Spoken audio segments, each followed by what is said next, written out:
한 분 한 분을 우리 예수님의 이름으로 사랑하고 축복합니다. 우리 아이들은 거짓된 기쁨에 속고 있다. 2024년도 전 세계를 강타한 한 양심적인 학자가 있습니다. 그는 뉴욕 대학교 사회심리학과 교수인 조너선 하이트 교수입니다.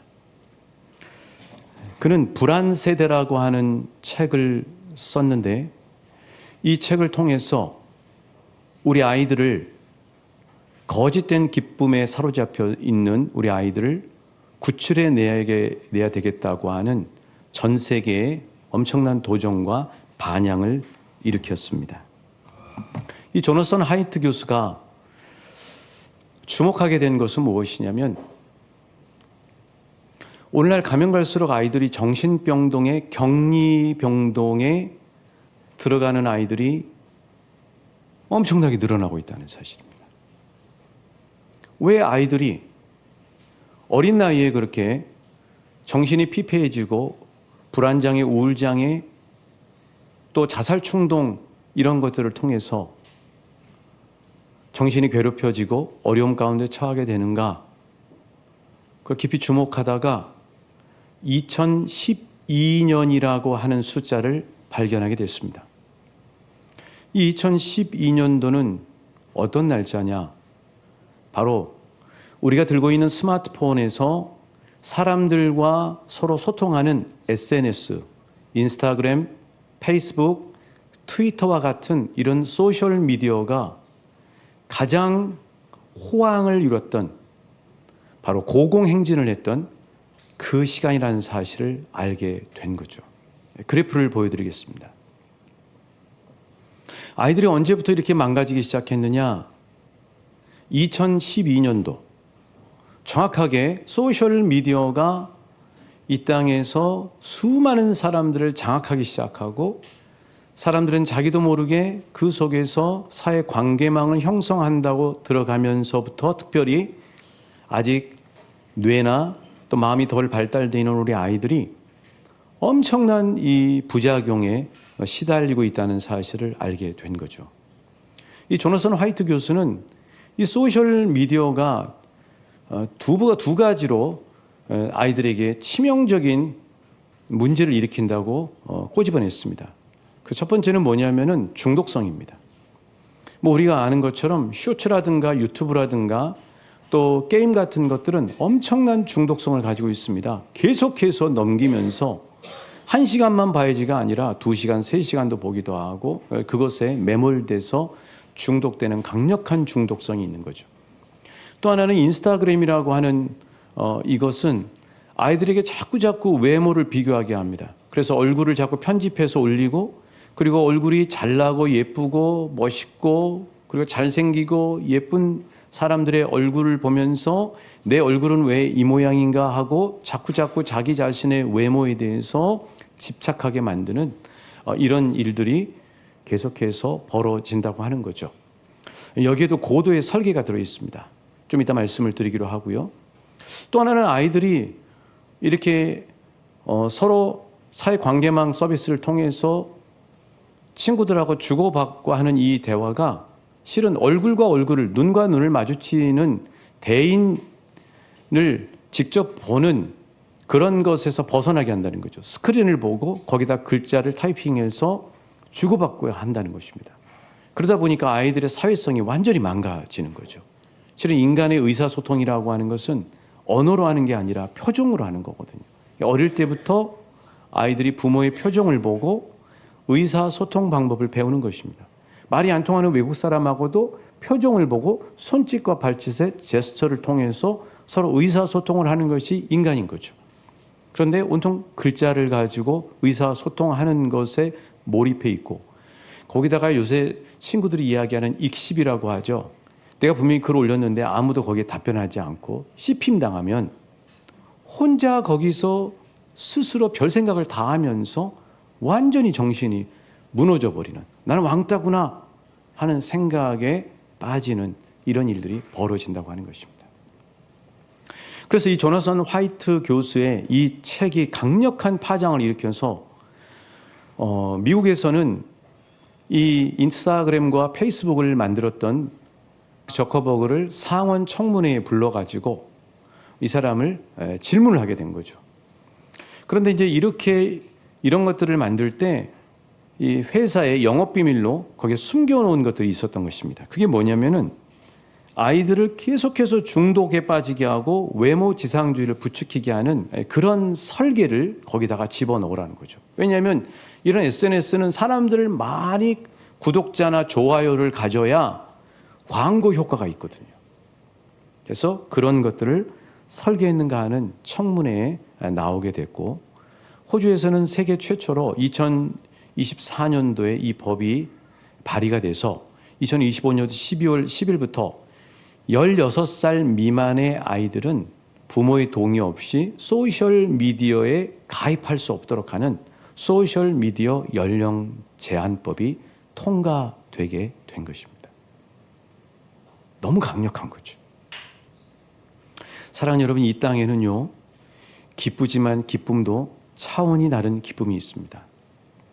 건강한 기쁨, 또 건전한 기쁨, 진정한 기쁨을 찾고 맛보시는 우리 한 분 한 분 주님의 자녀들 되시길 예수님의 이름으로 축복합니다. 자, 초대교회, 이 초대교회를 보면 초대교회는 오늘 말씀에 의하면 기쁨과 순전함을 계속해서 맛보게 되었다. 건전한 기쁨과 순전함을 맛보게 됐다고 말씀하고 있습니다. 사실 초대교회 성도들이 그들의 삶이 기쁨을 누리기에는 너무나 녹록지 않은 삶이었습니다. 왜냐하면 초대교회 성도님들은 로마의 지배를 받고 있었거든요. 과하게 세금을 뜯어갔습니다. 그것뿐만 아니라 백성들의 삶에는 전혀 관심도 없고 오직 자기 야망에만 불타 있으면서 부패에 얼룩져 있는 헤롯 가문의 착취와 수탈을 당했습니다. 거기다가 초대교회 성도님들은 예수님이 십자가에 못 박히시고 돌아가시고 난 다음부터는 당국의 검문 검색과 핍박과 탄압이 너무나 아주 예민하게 작용하고 있던 그런 상황이었던 거죠. 어디 한 곳에서도 기쁨을 찾아볼 수 없는 그런 상황 가운데 있었습니다. 그런데 초대교회 성도들은 기쁨과 순전함을 먹었다고 오늘 말씀에 이야기하고 있어요. 자, 오늘 사도행전 2장 46절 맨 끝자락 한번 보시겠습니다. 한번 따라 하실까요? 기쁨과 순전한 마음으로 음식을 먹고. 여기 이야기하는 음식이라고 하는 말은 자양분이라는 헬라어 단어를 쓰고 있고, 그 다음에 이제 먹는다라고 하는 이 동사는 미완료 시제인데, 이 미완료 시제는 어떨 때 쓰냐면은 한 번 하고 끝나는 것이 아니라 계속된다는 것입니다. 그러니까 한마디로 이야기하면 초대교회 성도들은 녹록지 않은 상황 속에 있음에도 불구하고 기쁨과 순전함을 계속해서 공급받았다는 사실이에요. 저와 여러분도 초대교회 성도님들처럼 이 녹록지 않은 삶 속에 살지만 기쁨과 순전함을 계속해서 공급받는 복을 누리시길 예수님의 이름으로 축복합니다. 그럼 그 비결이 뭐냐는 거죠. 그리고 대체 이들이 날마다 먹게 된 그 기쁨이라고 하는 자양분이 대체 어떤 기쁨이냐고 하는 거죠. 자, 이 초대교회 성도들이 기쁨을 공급받았던 것은 누구로부터 받았을까요? 하나님으로부터 받았습니다. 어디서 이 기쁨과 순전함을 공급받았습니까? 교회 공동체에 모였을 때 공동체를 통해서 공급받게 됐어요. 그럼 어떻게 이들은 이 기쁨과 순전함을 공급받게 됐을까요? 이 기쁨이라고 하는 여기 쓰이는 단어가 어떤 뜻이냐면요, 날뛰는 기쁨입니다. 어떤 기쁨이라고요, 여러분? 날뛰는 기쁨이에요. 여러분, 너무 좋아서 막 기뻐 날뛰는 거 있죠. 어떤 어려운 시험을 봤는데 내가 합격할까 조마조마했는데 합격을 한 거예요. 너무 좋아서 막 기뻐 날뛰는 거 있죠. 그런 날뛰는 기쁨을 공급받았다는 거예요. 그뿐만 아니라 순전함을 먹었다고 이야기하고 있는데, 이 순전함이라고 하는 단어는 참 재미있는 게 뭐냐면 걸려 넘어지지 않는다는 거예요. 그러니까 한마디로 얘기하면 하나님 앞에 예배로 모여서 공동체에서 하나님이 주시는 그 날뛰는 기쁨이 너무나 커서 삶 속에 조그마한 어려움을 다 뛰어넘을 수 있는, 걸려 넘어지지 않을 만큼의 그 순전함의 은혜를 공급받았다고 하는 사실입니다. 대체 초대교회 성도들이 맛본, 그리고 하나님으로부터 섭취하게 된 이 기쁨은 대체 어떤 기쁨일까요? 아까 말씀드린 이 거짓된 세상의 기쁨과 어떻게 다를까요? 한마디로 이야기하면 초대교회 성도들이 공동체에서 공급받은 기쁨, 발견한 기쁨은 구원의 기쁨입니다. 어떤 기쁨이라고요? 구원의 기쁨을 공급받았어요. 구원의 기쁨. 여러분, 이 세상의 기쁨은요, 부작용이 있습니다. 그리고 그때뿐이에요.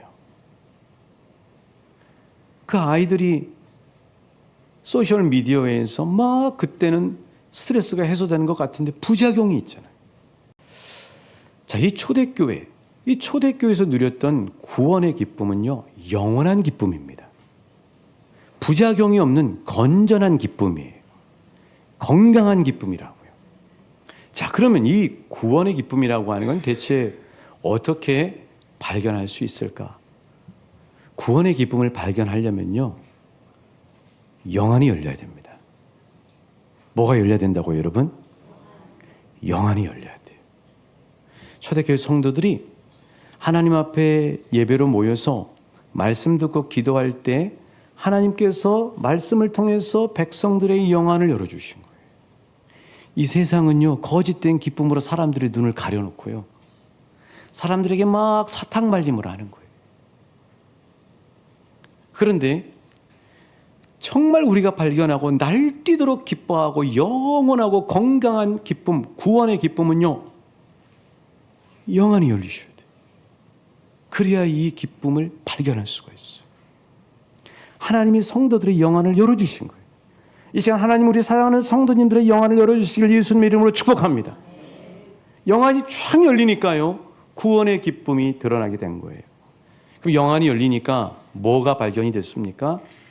세상의 실체가 발견이 된 거예요. 이 주일 성수가 매우 중요한 이유는 이 시간 이 자리에 오셔야 세상에서 이야기하는 것에서 다 듣고 눈이 씌어져 있다가 이 시간에 여기 오면 말씀을 들으면서 이 세상의 실체를 발견하게 돼요. 그럼 초대교회 성도들이 예배에 모여서 말씀을 통해서 발견한 이 세상의 실체가 뭐냐? 세상의 끝자락은요, 지옥이에요. 세상의 끝자락은 멸망이라고요.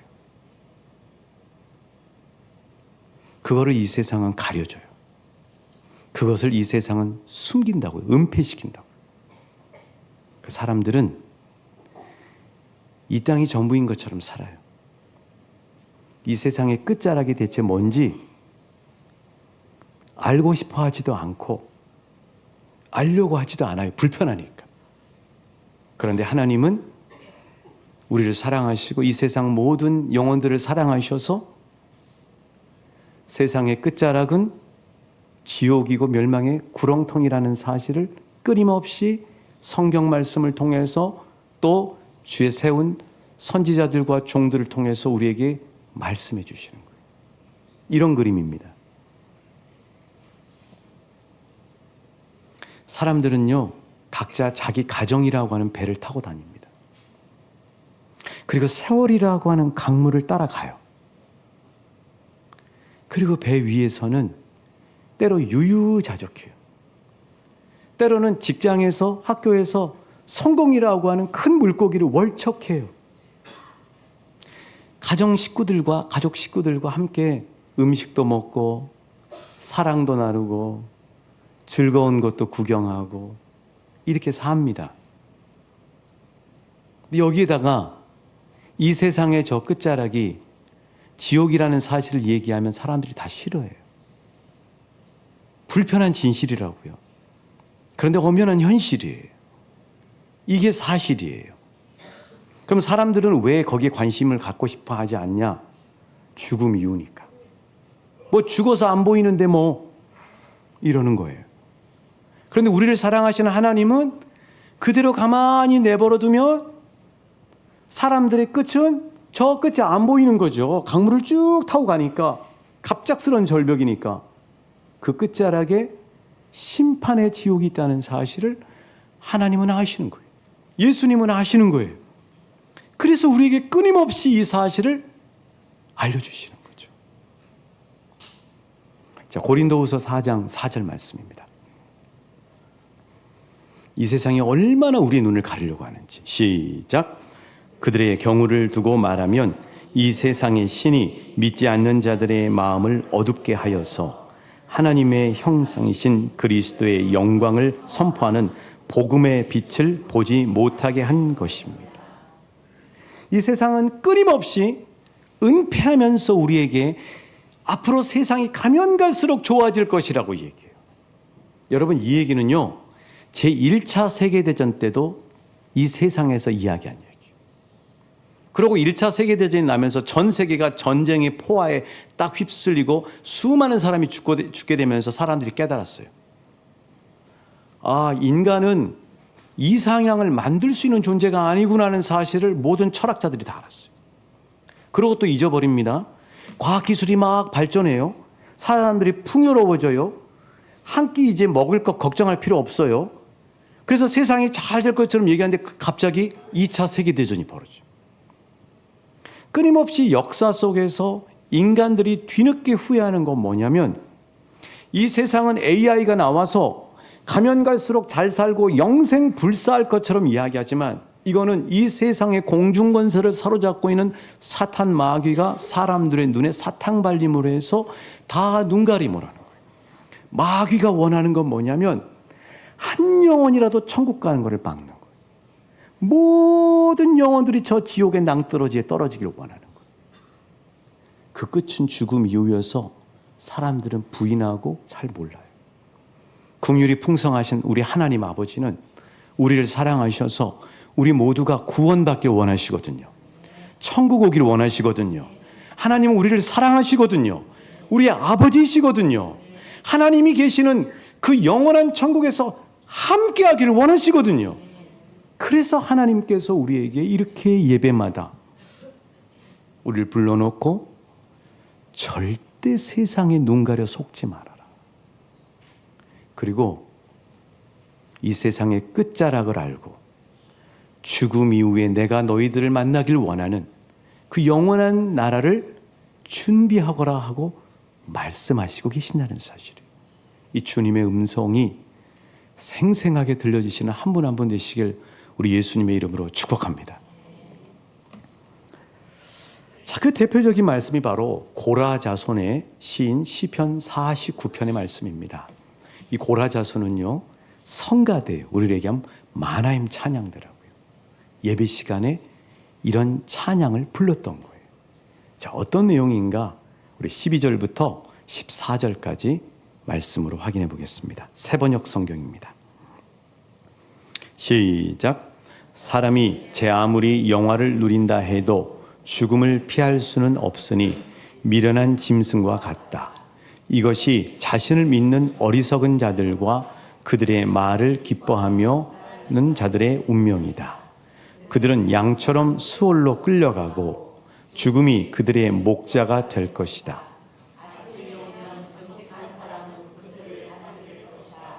그들의 아름다운 모습은 시들고 수월이 그들의 거처가 될 것이다. 예, 여기까지. 예배 시간마다 하나님은 이 고라자손이라는 찬양대를 통해서 계속해서 잊지 말아라 하는 내용은 4가지입니다. 이렇게 정리를 했어요. 첫 번째는 이 세상에 단 한 사람도 죽음을 피할 수가 없다는 것입니다. 두 번째는 이 사실을 외면하는 사람은 어리석은 짐승과 같다는 거예요. 세 번째는 이 땅의 모든 인생은 가만히 놔두면 그 종착역이 수월이라고 얘기되어 있는데 지옥이라는 얘기예요. 이걸 잊지 말라 하고 말씀하시는 거예요. 그런데 하나님은 거기서 끝나는 것이 아니라 너희를 향한 나의 마음은 이래 하고 말씀하시는 것이 바로 그 15절 말씀입니다. 우리 15절 말씀 같이 읽어보실게요.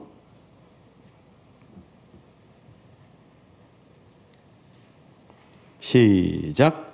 그러나 하나님은 분명히 내 목숨을 건져주시며 수월의 세력에서 나를 건져주실 것이다. 아멘. 그러나 하나님은 반드시 사랑하는 자들을 건져주실 것이고, 이 건져주신다는 말이 기가 막힌 말이에요. 몸값을 지불하신단 말이에요. 그리고 수월의 세력에서 나를 건져주실 것이다. 어떻게 하냐면요, 잡아챈다는 말이에요.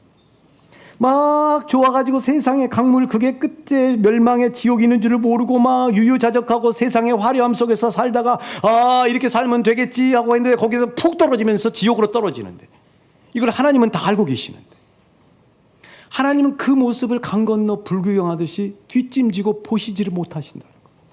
왜요? 우리는 하나님의 자녀였으니까. 이 세상의 모든 사람들은 하나님의 자녀였으니까. 하나님은 그들이 지옥 가기를 원치 않으시니까. 하나님의 가슴이 찢어지게 아프시니까. 하나님은 그들 모두를 구원하시길 원하시니까. 그래서 하나님이 가만히 있을 수가 없어서 잡아채신다는 겁니다. 그들에게 손을 내미신다는 거예요. 사랑의 손을 내미시고요, 능력의 손을 내미시고요, 구원의 손을 내미신다는 사실이에요. 그 하나님이 내민 손을 붙잡은 사람들이 바로 저와 여러분입니다. 사랑하는 우리 가족 식구들 가운데 이 사실을 알지 못하고 있는 이들이 있다면, 우리가 알고 있는 우리의 친구들과 친지들 가운데 이 사실을 알지 못하고 이 세상의 유유자적한 곳에 눈이 가려서 살고 있는 이들이 있다면 그들을 하나님 손 붙잡을 수 있도록 기도해야 할 줄로 믿습니다. 그게 하나님의 아버지의 마음인 거죠. 초대교회 성도들은 그 사실을 확인하게 된 거예요. 그러니까 너무 기쁜 거죠. 날뛰도록 기쁜 거예요. 거기다가 더 기쁜 이유는요, 나는 아무것도 한 게 없어요. 나는 주님이 내미시는 손, 하나님이 내미시는 사랑의 손을 붙잡은 것밖에 없어.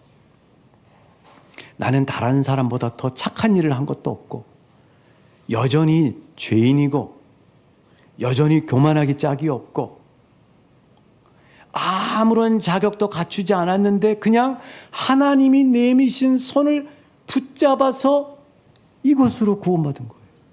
사랑하는 저와 여러분은 지금 저 새 에덴, 하나님의 나라에 이미 저 천국에 가 계신 줄 믿습니다. 믿으실 수 있기를 축복합니다. 하나님 손잡으시면 여기 계시는 거예요, 여러분. 우리의 끝자락은 멸망이 아닙니다. 우리의 끝자락은 지옥이 아니에요. 우리는 이미 하나님 손 붙잡고 하나님 나라에 가 있는 거예요. 그래서 우리에게 예비되어 있는 것은 바로 하나님 나라고 하나님이 계신 천국이고 새 에덴인 것이죠. 에덴이란 뜻이요, 기쁘다란 뜻이에요. 초대교회 성도들이 세상의 그 짜릿하지만 부작용이 있고 건강하지 못한 기쁨이 아니라 진짜 깨달아서 진짜 발견해서 날뛰도록 기뻐하는 기쁨은 무엇이냐면 영원한 기쁨, 구원의 기쁨이에요. 구원받았다고 하는 사실이에요. 나는 구원받았구나. 나는 아무런 자격도 없는데 하나님이 나를 사랑하셔서 나를 구원해 주셨구나. 이 기쁨이 넘쳐나는 겁니다. 그 기쁨을 날마다 재현하는 장소가 바로 주님이 부활하신 날 예배드리는 주일 예배라고 하는 사실이에요. 여러분, 예수님이 얼마나 우리를 사랑하시면 사람들이 아무리 선지자들을 보내도 이사야 선지자, 예레미야 선지자, 미가 선지자, 스가랴 선지자 아무리 보내서 이들이 목이 터져라고 외쳐도 사람들이 외면하는 거예요. 아니야, 이 세상은 살만해. 아니, 이 세상 끝자락은 살아볼 만해. 그렇게 다 속고 있는 거죠. 그래서 사람들이 믿지 않으니까 하나님이 우리를 사랑하셔서 우리처럼 몸을 입고 이 땅에 오신 거예요. 그분이 예수님입니다. 그래서 예수님이 오셔서 하신 일이 뭐냐면 천국이 있다는 거예요. 그래서 중풍병자와 여러 질병 가운데 있는 사람들을 치유하시고 천국 복음을 전하신 이유가 뭐냐면 한 사람도 지옥 가지 않고 세상에 눈 가려서 따라가서 멸망의 지옥 당하지 않고 내가 있는 곳, 너희들이 정말 살아야 할 곳, 그 천국에 오거라 하기 위해서 예수님이 이 땅에 오신 거예요. 그리고 우리를 끌고 가려고 하는 사탄 마귀의 죄값, 그것을 다 값을 치러버리기 위해서 예수님 당신이 십자가에서 고통당하시고 죽으심을 통해 우리를 새 생명의 천국 백성으로 구원해 주셨다고 하는 사실이에요. 이 놀라운 사실을 발견하니까 너무너무 기쁜 거죠. 그래서 기뻐 날뛰는 거예요. 그래서 나 기쁨에 춤추리 내 모든 삶 주 안에 있네 하면서 기뻐하면서 찬양하는 거죠. 이게 영원한 기쁨입니다. 여러분, 어떤 사람이요 병원에 가서 검사해 봤더니 머리부터 발끝까지 암이 다 퍼져 있는 거예요. 그 사람에 가서 뭘로 위로하겠습니까? 좋은 차 사줄게요. 좋은 집 예비해 줄게요. 돈 많이 저축했어요. 맛있는 거 사줄게요. 그게 기쁨이 됩니까? 아닙니다. 그 상황에서 그분에게 진정한 기쁨은요, 당신은 비록 고통당하고 아프고 힘들지만 예수님이 당신을 사랑하셔서 당신은 하나님이 계시는 천국에 갑니다. 당신은 구원받습니다. 당신은 부활에 동참할 것입니다. 당신은 영원한 생명을 삽니다. 이게 기쁨이에요, 여러분. 그러니까 구원의 기쁨은 영원한 기쁨입니다. 그러니까 구원의 기쁨은 부작용이 없어요. 구원의 기쁨은요, 우리를 풍성하게 해준다고 하는 사실이죠.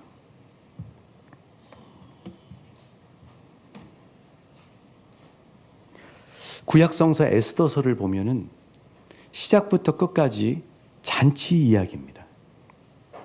처음 에스더서 1장을 쫙 열면 근엄하고 아주 힘있게 생기고 위험 있는 왕 한 사람이 딱 앉아 있고요. 그 주변에는 고관 대작들과 귀족들이 풍성한 음식상을 앞에 놓고 좋아하면서 기뻐하면서 잔치를 벌이고 있습니다. 바로 그 왕은요, 페르시아의 왕인 아하수에로 왕입니다. 이 왕이 고관 대작들에게 무려 며칠 동안 잔치를 베푸냐면요, 올림픽보다 더 길어요. 180일 동안 엄청난 잔치를 배설합니다. 근데 그 잔치 목적이 뭐냐? 에스더서 1장 4절은 이렇게 기록하고 있어요. 같이 읽어보실게요. 시작. 왕이 여러 날 곧 180일 동안에 그의 영화로운 나라의 부함과 위엄의 혁혁함을 나타내니라. 자, 무엇 때문에 잔치를 베풀었어요? 자기 과시를 위해서. 자신의 권세와 나라의 부요함을 과시하기 위해서 잔치를 베풀었습니다. 그 잔치가 끝나자 이제는 백성들을 위해 잔치를 베풉니다. 거리마다 휘황찬란하게 온갖 깃발들, 여러 색깔의 깃발들이 나부끼고요. 그리고 이제 대리석을 깔아놓고 백성들은 평상시에 사용할 수도 없는 금그릇과 은그릇에 엄청난 메뉴의 음식들과 술들이 가득합니다. 얼마나 술을 많이 줬는지요. 어주가 끝이 한이 없다고 이야기하고 있습니다.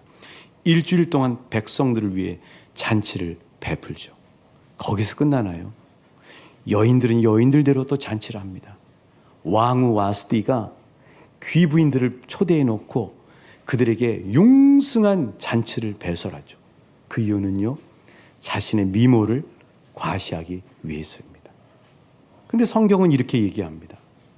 이 엄청난 세상에 화려한 잔치가 3번이나 있었는데 이 잔치의 끝자락이 뭔 줄 아니? 이 잔치의 끝자락은 무엇이냐면요, 왕의 분노와 왕비의 폐위와 그리고 음란과 쾌락, 그리고 나라가 쫄딱 망하는 끝 결과를 얻게 돼요. 이 세상에서 사람들이 사탕발림으로 누리고 맛보는 그 기쁨이, 그 잔치의 끝이 바로 이런 거라는 사실을 하나님은 에스더서를 통해서 우리에게 말씀해 주시는 거죠. 그런데 그렇게 끝나는 잔치로 끝나는 것이 아니라 에스더서의 끝자락에 가면 전혀 다른 차원의 잔치가 벌어집니다. 그 잔치를 열게 된 이유는 이렇습니다. 하만이라고 하는 아말렉 족속의 사람이 하나님의 백성들을 꼴불견처럼 보기 싫어하는 거죠. 흉계를 꾸밉니다. 그리고 날을 잡기 시작합니다. 날을 잡은 거죠. 죽을 날을 잡은 거예요. 12월 13일 날 모든 사람들이 128도에 있는 모든 군사들이 나가서, 그리고 백성들이 가서 이스라엘 백성들이라고 하는 사람들은 모두 다 죽여도 되는 겁니다. 이런 절체절명의 위기 상황 가운데 빠지고 말았어요. 근데 그때 예수님처럼 에스더라고 하는 왕비가, 왕이 허락하지 않으면 왕궁 앞에 나갈 수가 없는데 죽으면 죽으리라 하고 목숨을 걸고 왕 앞에 나갑니다. 그리고 에스더의 이 십자가 결단을 통해서 원수 하만이 자신이 세워두었던 장대에 매달리는 심판을 당하고, 그리고 왕의 도장이 찍혔음에도 불구하고 도저히 미션 임파서블과 같은 죽을 날이 바뀌는 역사가 일어나게 되는 거죠.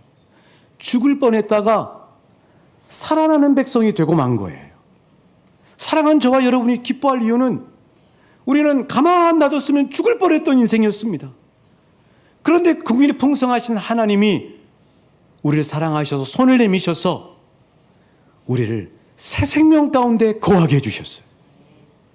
그래서 정말 이 구원의 기쁨의 잔치가 바로 에스더와 함께 이스라엘 백성들에게 벌어진 거죠. 구원의 잔치입니다. 그 잔치상으로 한번 가보죠. 에스더서 9장 22절입니다. 어떤 잔치였는가? 시작. 이날에 유다인들이 대적에게서 벗어나서 얻어 슬픔이 변하여 기쁨이 되고 애통이 변하여 길한 날이 되었으니 이 두 날을 지켜 잔치를 베풀고 즐기며 서로 예물을 주며 가난한 자를 구제하라. 하나님이 열어주신 구원의 기쁨은 어떻습니까? 한번 따라하십니다. 슬픔이 변하여 기쁨이 되고 애통이 변하여 길한 날이 되며 서로 예물을 주며 가난한 자를 구제하게 된다. 여러분, 아하수에로 왕과 세상의 잔치의 끝은 어때요? 그 잔치는 화려했을지 모르지만 그 잔치의 끝은 나라도 망하고 가정이 깨지고 그리고 부작용이 있었어요. 그러나 하나님이 베풀어 주신 구원의 잔치는 어떻습니까? 슬픔이 변하여 기쁨이 되고 애통이 변하여 길한 날이 됐을 뿐만 아니라 자기들만 기뻐하는 것이 아니라 가난한 자들을 구제하는 놀라운 하나님 나라의 기쁨의 역사가 주위로 퍼지는 역사가 일어나게 됐다는 사실이에요. 사랑하는 여러분, 그래서 우리가 다음 주에 부활주일을 맞이할 때도 우리는 구원받아 날뛸도록 기뻐하는 기쁨을 누려야 되지만 그 기쁨이 우리 안에 머무는 것이 아니라 우리 하나님을 알지 못하는 이웃들과 함께 부활의 기쁨을 소망하고 함께 나누는 가브리엘 방문으로 나아가게 되는 것이죠. 이 조나선 화이트 교수는 전 세계 경종을 울리면서 교회를 언급했습니다. 교회는 어떤 면에서 아이들에게 유익하냐? 아이들을 학원과 스마트폰으로부터 벗어나게 해준다는 거죠. 교회 운동장에서 뛰놀고 강아지하고 접촉하고 우리가 어렸을 때 놀았던 자기들끼리 얼음놀이 게임하고 서로 비비고 얼굴 보고 같이 이야기하고 꽃도 구경하고 뛰놀고 교회 공동체를 얘기하더라고요. 사회심리학자.